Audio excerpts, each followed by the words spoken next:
akan membahas tentang materi keterkaitan demokrasi dengan sikap tidak memaksakan kehendak sesuai pesan Quran Surah Al-Imran ayat 3 surat 159 dan hadis terkait. Kali ini kami akan memperkenalkan diri. Silakan dari Rizal. Perkenalkan, nama saya Muhammad Rizal. Perkenalkan, nama saya Nur Zohana. Dan perkenalkan, nama saya Nira Swinda. Perkenalkan, nama saya Airin. Perkenalkan, nama saya Nur Halda. Perkenalkan, nama saya Laude Wahyu Al-Aji. Kami dari kelas 12 IPA 1. Sebelum ke materi lebih lanjut, kita harus tahu dulu apa sih demokrasi itu dan apa sih sikap tidak memaksakan kehendak itu. Jadi, demokrasi adalah sistem pemerintahan yang dimana memberikan kekuasaan kepada rakyat atau perwakilan yang dipilih rakyat. Sedangkan sikap tidak memaksakan kehendak adalah perilaku menghargai kebebasan dan perbedaan pendapat antar individu tanpa adanya paksaan atau tekanan. Demokrasi terbentuk menjadi suatu sistem pemerintahan sebagai respon kepada masyarakat umum yang ingin menyuarakan pendapat mereka. Dalam pandangan para ulama muslim tentang demokrasi terbagi menjadi dua pandangan, yaitu pertama, menolak sepenuhnya, kedua, menerima dengan syarat tertentu. Berikut pandangan para ulama yang mewakili pendapat tersebut.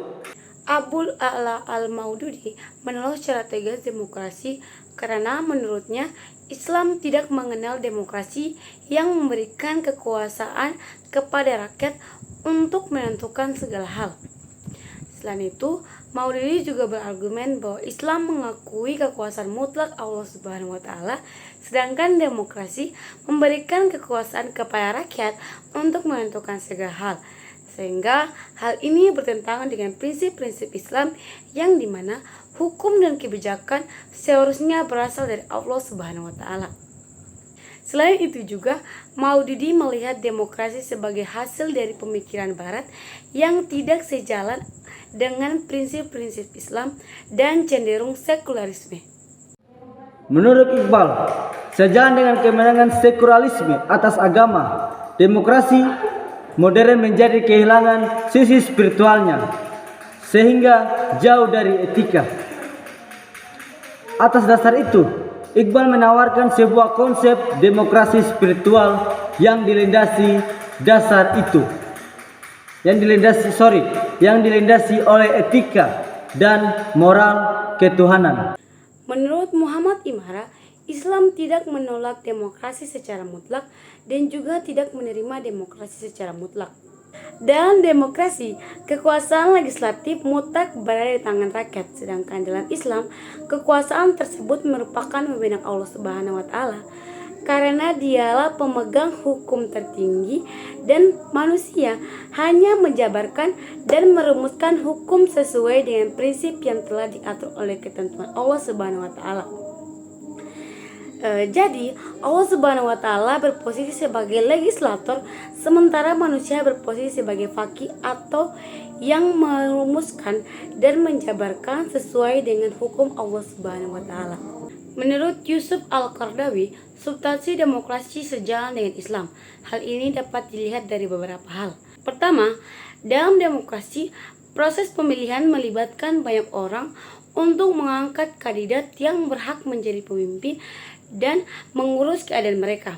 Tentu saja, mereka tidak akan memilih orang yang tidak mereka suka. Dalam Islam juga, Islam menolak orang menjadi imam apabila makmum di belakangnya tidak suka. Yang kedua, usaha setiap rakyat untuk meluruskan penguasa tirani juga sejalan dengan Islam.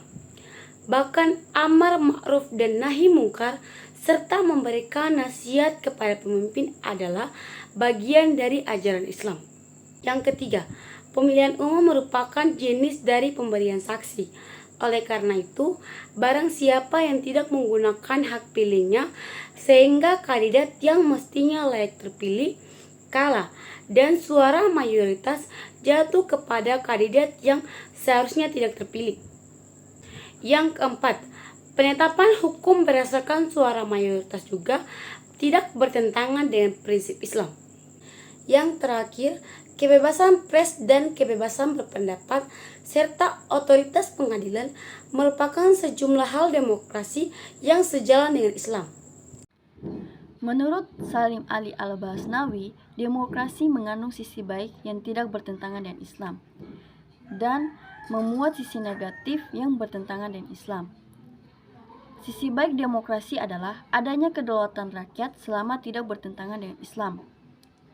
Sementara sisi buruknya adalah penggunaan hak legislatif secara bebas yang dapat mengarah pada sikap mengharamkan yang halal dan menghalalkan yang haram.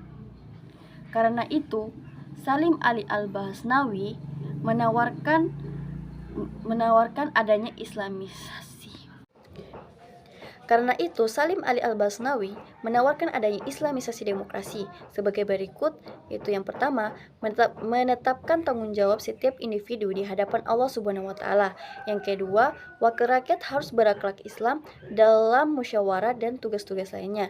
Yang ketiga, mayoritas bukan ukuran mutlak dalam kasus yang hukumnya tidak ditemukan dalam Al-Qur'an dan Sunnah, yaitu Quran An-Nisa ayat 4 surah 59 dan Al-Quran Al-Ahzab ayat 33 surah 36. Yang keempat, komitmen terhadap Islam terkait dengan persyaratan jabatan sehingga hanya yang bermoral yang duduk di parlemen.